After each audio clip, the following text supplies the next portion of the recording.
प्रिय भक्तजनों, आज हम बताते हैं कि भगवान विष्णु कितने बार मोहिनी अवतार लिए। ऐसे तो वो बहुत बार अवतार लिए, लेकिन मुख्यतः हमारे धर्म ग्रंथ में 3 अवतार, मोहिनी अवतार का 3 बार बताया गया है कि श्री हरि यानी भगवान विष्णु ने एकमात्र स्त्री रूप लिया है और वो है मोहिनी अवतार। यह अवतार तो उन्होंने कई बार लिया है, लेकिन धर्म ग्रंथों से मिली प्रामाणिक जानकारी की माने तो उन्होंने 3 बार मोहिनी अवतार लिया था।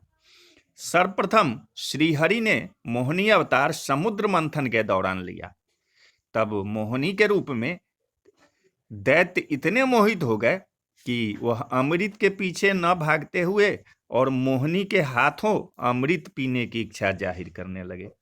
लेकिन मोहिनी अवतार में श्रीहरि ने देवों को अमृत और दानवों को सामान्य जल पिलाया। दूसरा प्रामाणिक उदाहरण है मोहिनी अवतार का भस्मासुर के बारे में मिलता है कि जब भस्मासुर को भगवान शिव ने वरदान दिया कि वह किसी के माथे पर भी हाथ रखे तो भस्म हो जाएगा, तब कुछ दिनों बाद वह देवी पार्वती पर ही मोहित हो गया और भगवान शिव पर हाथ रखने की कोशिश करने लगा।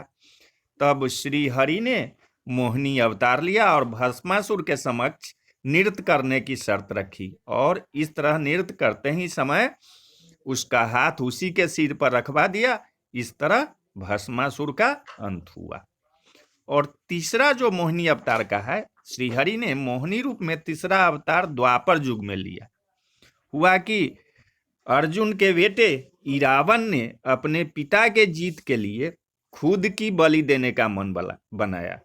बलि देने से पहले उसकी अंतिम इच्छा थी कि वह मरने से पहले शादी करना चाहता था, मगर इस शादी के लिए कोई भी लड़की तैयार नहीं थी, क्योंकि शादी के तुरंत बाद उसके पति को मर जाना था।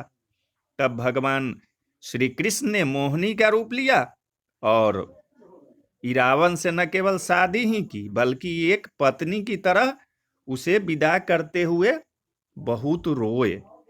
मोहिनी रूप यानी वह रूप जो धर्म विहीन पुरुष को कामातुर कर दे। जो जितना ही धर्म विहीन होगा वह उतना ही कामातुर होगा।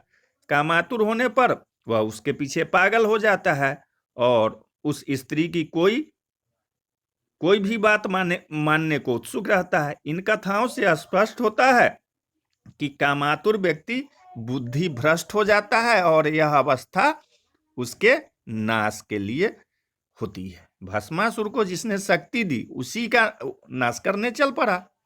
इसलिए बिना किसी के चरित्र को पूर्ण रूपेण जाने बिना उसका भला भी नहीं करना चाहिए, क्योंकि ऐसे स्वार्थी और कामातुर लोग भलाई को महत्व न देकर अपने स्वार्थ और वासना की पूर्ति को महत्व देते हैं और उसके लिए ये कुछ भी कर सकते हैं। यह चाहे पुरुष हो या स्त्री, दोनों के लिए समान रूप से लागू होती है। तो बोलिए जय श्री हरि विष्णु, जय